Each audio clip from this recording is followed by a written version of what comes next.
Hi guys, welcome to my channel. तो आज की वीडियो में हम कर्टोसिस का कंसेप्ट समझेंगे। और कर्टोसिस के कंसेप्ट से एक बहुत लिंक्ड एक टर्म होती है एक्सेस कर्टोसिस। ठीक है, तो ये दोनों चीज़ों के बारे में पढ़ेंगे। सबसे पहले देखो कर्टोसिस होता क्या है। तो अगर लास्ट वीडियो आपने मेरी देखी हो तो हमने उसमें स्क्यूडनेस के बारे में पढ़ा था।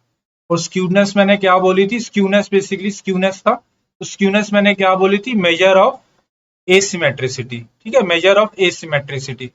तो जब हम एसिमेट्रिसिटी देख रहे थे तो उसमें हमने देखा था हमारे जैसे कोई ग्राफ है। तो सपोज करो ग्राफ कोई इस तरीके का है।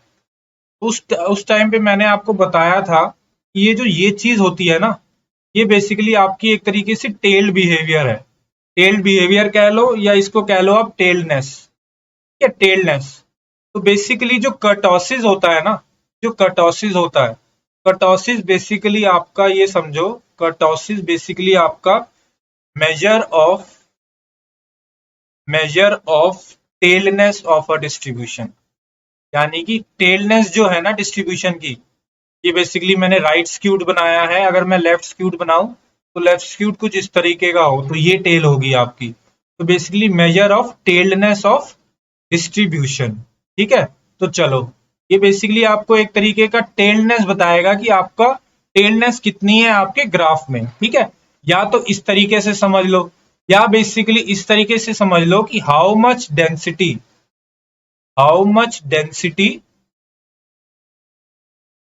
Is there in tail. यानी कि टेल पे कितनी डेंसिटी है, how much density is in tails as compare to middle portion. यानी कि मिडल पोर्शन को देखते हुए, जो यानी कि अगर मिडल पोर्शन को मैं ये बोलूं तो इस मिडल पोर्शन पे यानी कि इस टेल पे कितनी डेंसिटी है as compare to middle portion. यानी कि मेरा कहने का मतलब ही ये है कि हम एक टेलनेस मेजर कर रहे हैं कि कितनी टेल है आपका ग्राफ। ठीक है, तो चलो, ये मैंने आपको बोला कि ये कर्टोसिस की डेफिनेशन है। ये आपको समझ आ जानी चाहिए कि कर्टोसिस की डेफिनेशन क्या है। यानी कि आपका कर्टोसिस मेजर क्या करेगा, बेसिकली आपका टेलनेस मेजर करेगा। कई लोग कंफ्यूज कर जाते हैं कि कर्टोसिस आपका पीकेडनेस क्या होती है। ये बेसिकली कितना पीक है ग्राफ। सपोज करो आपका एक ग्राफ ऐसे है, एक ग्राफ ऐसे है। ठीक है, तो बेसिकली ये ज्यादा पीक है। कई लोग बोलते हैं कि कर्टोसिस पीकेडनेस मेजर करता है। नहीं, कर्टोसिस जो होता है वो पीकेडनेस नहीं मेजर करता। कर्टोसिस पीकेडनेस नहीं मेजर करता। पीकेडनेस क्या होती है कि ये कितनी हाई पीक है। ठीक है, तो कर्टोसिस पीकेडनेस नहीं मेजर करता। कर्टोसिस क्या मेजर करता है? कर्टोसिस टेलनेस मेजर करता है। ठीक है, तो चलो कर्टोसिस के बारे में और पढ़ते हैं। ठीक है, तो एक एक्सेस कर्टोसिस नाम से टर्म होती है। ठीक है, अब इसके बारे में भी अभी मैं आपको इंट्रोड्यूस करूंगा। ठीक है, चलो नीचे चलते हैं थोड़ा सा। तो एक चीज याद रखो, अभी एक्सेस कर्टोसिस क्या होती है। एक्सेस कर्टोसिस का ये समझो कि एक्सेस कर्टोसिस टर्म जो है ना, वो स्टैटिशियंस ने बस बना दी। ठीक है, वो बनाई है, वो किस लिए बनाई है वो अभी आप समझो। कि एक्सेस कर्टोसिस उन्होंने बनाई, उन्होंने बोला कि एक्सेस कर्टोसिस इक्वल टू जो आपकी कर्टोसिस आएगी ना, उसमें से 3 माइनस कर दो। समझ रहे हो? ये एक्सेस कर्टोसिस का उन्होंने फॉर्मूला दिया। ठीक है, ये एक्सेस कर्टोसिस का फॉर्मूला दिया। ठीक है, एक तो सबसे पहला पॉइंट ये जो आपको पता होना चाहिए। ठीक है, चलो, अब एक बात बताओ, अगर मेरे पास उन्होंने एक और चीज बोली कि अगर आपका कोई गॉसियन गॉसियन यानी कि कोई नॉर्मल डिस्ट्रीब्यूशन वाला रैंडम वेरिएबल है। ठीक है, कोई अगर आपका एक्स जो है वो गॉसियन डिस्ट्रीब्यूशन है या नॉर्मल डिस्ट्रीब्यूशन है, ठीक है, कोई न्यू या सिग्मा से, तो बेसिकली ये जो एक्स होगा ना, इसका एक पीडीएफ होगा। इसका एक पीडीएफ होगा, समझ रहे हो? इसका कोई पीडीएफ होगा। जो ये इसका पीडीएफ है ना, इसका कर्टोसिस की वैल्यू, गॉसियन जो रैंडम वेरिएबल है, इसके जो कर्टोसिस की वैल्यू है वो 3 होगी। ये समझना बहुत जरूरी है कि kurtosis of a Gaussian random variable, kurtosis of a Gaussian, Gaussian कह लो या नॉर्मल रैंडम वेरिएबल। ठीक है, नॉर्मल रैंडम वेरिएबल का जो कर्टोसिस होता है वो 3 होता है। तो ये पता होना चाहिए, ये कोई प्रॉपर्टीज हैं जो स्टैटिशियंस ने डिफाइन करी हैं। ठीक है, तो चलो, ये कर्टोसिस इसका 3 होता है। तो अगर इसका कर्टोसिस 3 है तो एक्सेस कर्टोसिस कितना होगा? Excess kurtosis 3 minus 3। तो यानी कि कोई भी रैंडम वेरिएबल अगर गॉसियन है यानी कि नॉर्मल डिस्ट्रीब्यूटेड है, उसका एक्सेस कर्टोसिस कितना होगा? उसका एक्सेस कर्टोसिस कितना होगा? एक्सेस कर्टोसिस 0 होगा। इस फॉर्मूले से 3 - 3 0। समझ गए? चलो, ये हमने बताया आपको कि kurtosis of a normal random variable 3 होता है। ठीक है, तो चलो अब ये एक्सेस कर्टोसिस का एक डायग्राम और बनाते हैं। ठीक है, एक्सेस कर्टोसिस को अगर आप समझना चाहो ना, एक्सेस कर्टोसिस जो है बेसिकली आप एक तरीके से ये बताता है कि आपका जो ग्राफ है ना, जो आपका सपोज करो पहले मैं डायग्राम बनाता हूँ फिर आपको एक्सप्लेन करूंगा। ठीक है, तो आप सपोज करो मेरे पास मेरा ये एक ग्राफ है। ठीक है, एक मेरे पास ये ग्राफ है। ठीक है,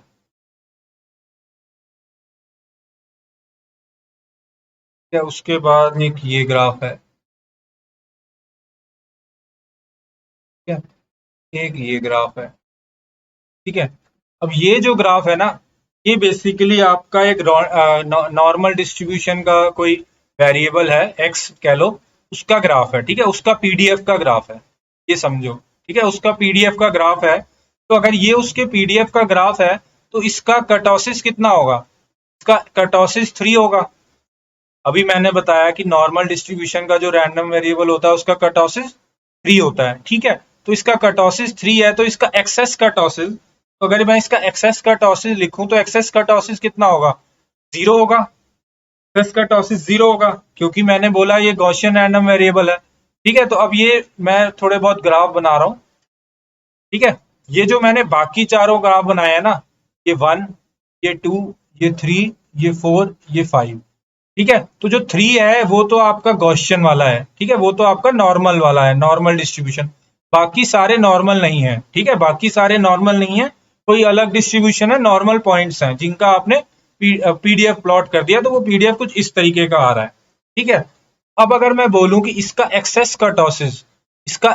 कर्टोसिस ईके कह रहे हूं, इसका एक्सेस कर्टोसिस 0 है गॉसियन वाले का। ठीक है, अगर इसका एक्सेस कर्टोसिस 0 है ना, ठीक है, तो इसकी एक्सेस कर्टोसिस 0 है। अब सपोज करो मैं आपको बोलता हूँ इसकी जो इस वाला ये जो फोर्थ ग्राफ है, इसकी एक्सेस कर्टोसिस 1 है और इसकी एक्सेस कर्टोसिस सपोज करो 3 है। ठीक है, तो इसकी एक्सेस कर्टोसिस अगर 1 है तो इसकी कर्टोसिस कितनी है? कि अगर एक्सेस कर्टोसिस 1 है तो इसकी कर्टोसिस कितनी है? कि अगर एक्सेस कर्टोसिस 1 है तो कर्टोसिस की वैल्यू बेसिकली हम क्या बोलते थे? कर्टोसिस की वैल्यू अभी हमने फॉर्मूला पढ़ा था ना यहाँ पे, कि kurtosis equal to excess kurtosis plus 3। ठीक है, तो बेसिकली कर्टोसिस कितना हो गया? कर्टोसिस हो गया 4। इस केस के लिए कर्टोसिस हो गया 4। इस केस के लिए कर्टोसिस हो गया 6। तो जब मैं कर्टोसिस 6 बोलूं या कर्टोसिस 4 बोलूं तो बेसिकली एक चीज समझो, मैंने कर्टोसिस तुम्हें क्या बोला? कर्टोसिस मैंने बोला तुम्हें कि वो टेलनेस मेजर करेगा। टेलनेस, तो बेसिकली इसकी कर्टोसिस ज्यादा है, इसकी कर्टोसिस कम है। तो बेसिकली इसका जो टेलनेस होगा ना, ये जो टेलनेस आ रही है ये ज्यादा होगी, इसकी टेलनेस ज्यादा होगी, इसकी टेलनेस कम होगी। समझ रहे हो? गॉसियन की बीच ये गॉसियन की टेलनेस है। ठीक है, जो गॉसियन डिस्ट्रीब्यूटेड है। अब सपोज करो इसका एक्सेस कर्टोसिस मैं बोलता हूँ 0.5 है, तो अगर इसका एक्सेस कर्टोसिस 0.5 है तो ये बेसिकली क्या हो जाएगा? इसका कर्टोसिस कितना हो जाएगा? Excess kurtosis equal to kurtosis -3। ठीक है, तो बेसिकली ये कितना हो गया? ये हो गया एक सेकेंड, ये 0.5 नहीं, इसको अब -0.5 लो, ये 0 से कम होगी। ठीक है, तो ये 0.5 हुआ, तो ये 3 - 0.5, ये कर्टोसिस इसका 2.5 आ गया। यानी कि इसकी जो टेलनेस है, आप एक तरीके से ये समझ लो, इसकी जो टेलनेस है, आपके टू ग्राफ की जो टेलनेस है वो आपके गॉसियन वाले से कम है। ये समझना बहुत जरूरी है। मेन चीज आप इनका देखो, जो 3 है ग्राफ, इसकी कर्टोसिस 6 आई। जो ये वाला ग्राफ है इसकी कर्टोसिस 4 आई। यानी कि इसकी टेलनेस ज्यादा है और इसकी टेलनेस कम है। ठीक है, तो एक्सेस कर्टोसिस, इसकी एक्सेस कर्टोसिस 1 है, इसकी एक्सेस कर्टोसिस 3 है। तो अब एक्सेस कर्टोसिस की सिग्निफिकेंस देखते हैं। ठीक है, ये आई क्यू टर्म ये बेसिकली क्या बता रही है? ये term I Q, excess kurtosis basically, excess kurtosis जो है ना, बेसिकली आपको क्या बता रही है पता है? एक्सेस कर्टोसिस आपको ये बताती है कि जो जो आपकी शेप है, मेजर्स बेसिकली आपका क्या मेजर करती है? Measures how different is shape of your distribution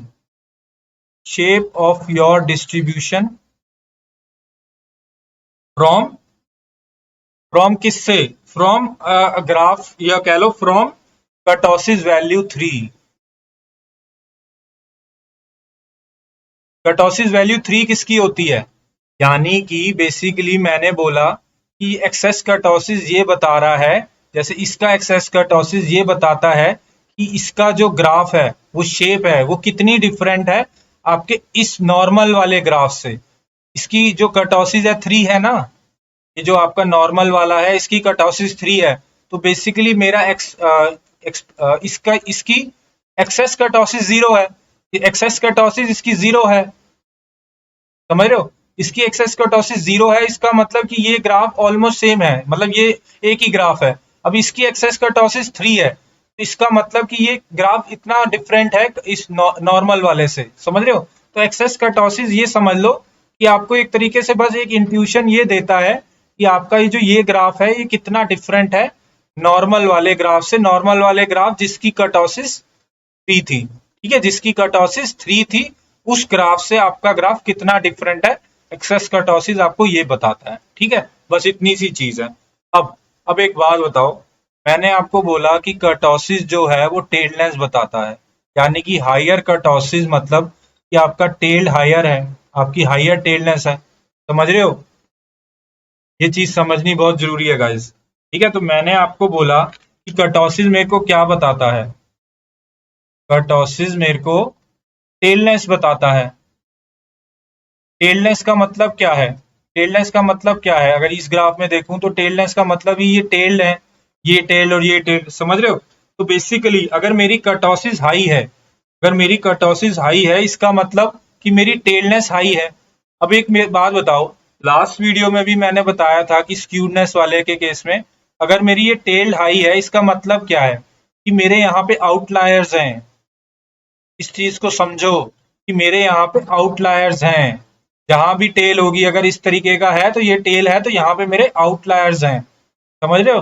तो कर्टोसिस बेसिकली एक तरीके से मेरे को ये भी बताता है कि मेरे आउटलायर्स हैं या नहीं, समझ रहे हो? कर्टोसिस मेरे को आउटलायर डिटेक्शन में भी हेल्प करता है, आउटलायर डिटेक्शन में भी हेल्प कर सकता है कर्टोसिस, समझ लो। ये कंसेप्ट समझना बहुत जरूरी है, ठीक है। चलो, हमने ये बताया कि हाई कर्टोसिस का मतलब कि आपके आउटलायर्स ज्यादा हैं, कि आपकी टेलनेस ज्यादा है या आपके आउटलायर्स ज्यादा हैं, ठीक है। ये तो हमने समझ लिया। चलो, अभी ये हमने देखा कि ये एक गुड मेजर है आउटलायर डिटेक्शन के लिए भी, ठीक है। हमने देख लिया कि जो हमारे आउटलायर्स हैं बेसिकली, तो बेसिकली हाई कर्टोसिस की वैल्यू मतलब हाई टेलनेस, मतलब कि हाई डेंसिटी है यहाँ पे, मतलब कि हाई डेंसिटी ऑफ आउटलायर्स, ठीक है। ये तो हमने देख लिया। अब ना ये कर्टोसिस का जो कंसेप्ट है ना, ये फाइनेंस या शेयर मार्केट में बहुत यूज होता है, ठीक है। तो वो कैसे होता है कि आप सपोज करो, आप आपकी जो रिटर्न्स हैं या जो बेसिकली आपका सपोज करो शेयर मार्केट का जो चार्ट होता है, ठीक है, चार्ट होता है। सपोज करो, हम सपोज कर रहे हैं कि वो नॉर्मली डिस्ट्रीब्यूटेड है, ठीक है। ये बड़ी गलत एजम्पशन है, लेकिन सपोज करो कि वो नॉर्मली डिस्ट्रीब्यूटेड है, तो उसका ग्राफ कुछ इस तरीके का होगा, ठीक है। तो अब मैंने बोला कि अगर सपोज करो आपकी जो रिटर्न्स हैं वो कुछ ऐसे ग्राफ आ रहे हैं, ठीक है, उनके कुछ ग्राफ ऐसे आ रहे हैं, ठीक है। तो अब एक बात बताओ, अगर मैं बोलूं कि कर्टोसिस जो मेरा रिटर्न्स है का सपोज करो ये ग्राफ है, ठीक है, ये ग्राफ है, इसका मतलब कि उसकी जो कर्टोसिस की वैल्यू है वो ग्रेटर देन 3 है। अगर ये नॉर्मल वाला है, ये बीच वाला, अगर मैं बोलूं कि ये नॉर्मल डिस्ट्रीब्यूशन है, इसकी कर्टोसिस की वैल्यू 3 होती है, ये हम अभी डिस्कस कर चुके हैं। जब इसकी 3 है, अब इसकी जो ऊपर वाला है, इसकी एक्सेस कर्टोसिस सपोज करो, इसका एक्सेस कर्टोसिस सपोज करो कुछ भी वैल्यू है 3 है, ठीक है। तो बेसिकली इसका कर्टोसिस 6 हो गया, ठीक है, इसका कर्टोसिस 6 हो गया, यानी कि इसका कर्टोसिस ग्रेटर देन 3 है, नॉर्मल वाले से ग्रेटर है। इसका मतलब कि इसकी टेलनेस है डाटा में।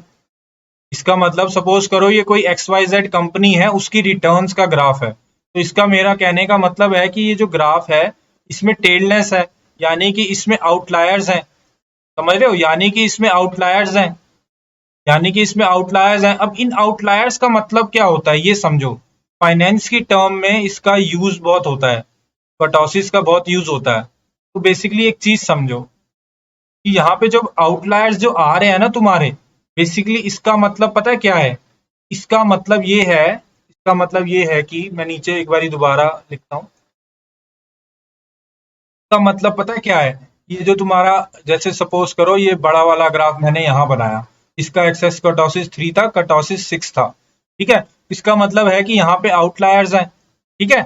इसका मतलब एक चीज समझो, इसका मतलब पता है क्या है कि ये रिटर्न्स का भी, तो ये बेसिकली मैं किसका ग्राफ बता रहा हूँ, ये आपके जो रिटर्न जो XYZ कंपनी है उसकी जो बेसिकली प्रॉफिट समझ लो, या उसका रिटर्न का ग्राफ है, ठीक है। तो अगर यहाँ पे आउटलायर्स हैं, इसका मतलब समझ रहे हो, इसका मतलब ये है कि आपकी जो प्रोबेबिलिटी है मेकिंग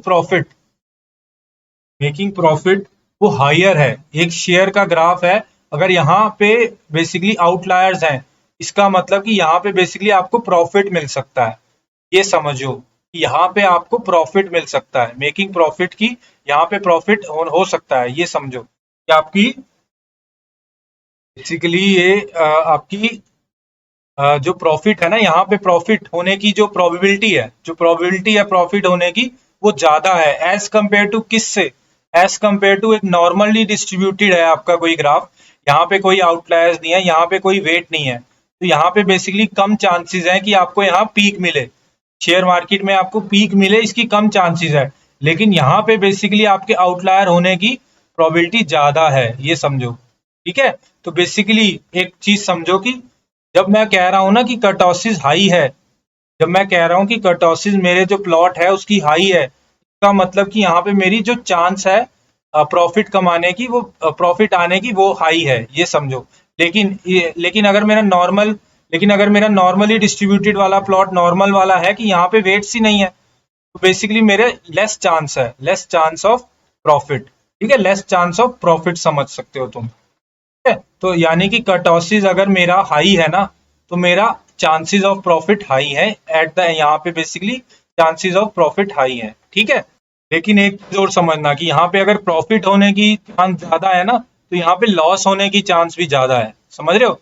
एक बात बताओ, अगर एक्सेस कर्टोसिस का ग्राफ ऐसे है, यहाँ पे टेलनेस है, यहाँ पे कुछ आउटलायर्स आ गए, तो बेसिकली अब मैं कह रहा हूँ कि यहाँ पे प्रॉफिट होने का ग्राफ बन सकता है, लेकिन यहाँ पे लॉस होने का ग्राफ भी बन सकता है, यानी कि यहाँ पे लॉस होने की चांसेस भी ज्यादा है, ठीक है। तो बेसिकली मेरा कहने का मतलब ये है कि अगर आपका एक्सेस कर्टोसिस है ना, यानी कि अगर आपका कर्टोसिस की वैल्यू हाई है, कर्टोसिस की वैल्यू हाई है, कह लो ग्रेटर देन 3 है, तो आपके हाई चांस ऑफ लॉस भी है, और हाई चांस ऑफ लॉस भी है, और हाई चांस ऑफ प्रॉफिट भी है, ठीक है। तो बेसिकली ये एक रिस्क की गेम है, ठीक है, ये एक रिस्क की गेम है। कर्टोसिस इक्वल टू 3 पे ना आपका लॉस की चांस है, ना ज्यादा आपकी प्रॉफिट की चांस है। लेकिन अगर सपोज करो मेरे ग्राफ का कर्टोसिस लेस देन 3 हो, ठीक है, तो बेसिकली ना इसमें तो बहुत लेस लेस लॉस है, और बहुत ही लेस प्रॉफिट है, ठीक है। समझ रहे हो, बहुत ही लेस लॉस है और बहुत ही लेस प्रॉफिट है, यानी कि इसका मतलब क्या हुआ कि हम बहुत केयरफुल है, शेयर अपनी जो शेयर मार्केट है उसमें हम बहुत ही केयरफुल है, हम कुछ रिस्क ही नहीं ले रहे, और इसमें क्या है, हम कुछ रिस्क ज्यादा ही ले सकते हैं। ये बेसिकली बहुत रिस्की होता है, ये बहुत लेस रिस्क होता है, समझ रहे हो। तो बीच का जो होता है ना, वो जनरली नॉर्मल डिस्ट्रीब्यूशन होता है, ठीक है। तो कभी कभार हम ये भी लेते हैं, कभी कभार हम चाहते हैं कि हम रिस्क लें, तो हम वो वाले ग्राफ देखते हैं जिसमें कर्टोसिस 3 से ज्यादा हो, समझ रहे हो। चलो, ये बेसिकली थोड़ी सी इंट्यूशन दी, ज्यादा ये फाइनेंस के उसमें आती है काम। Okay guys, thank you.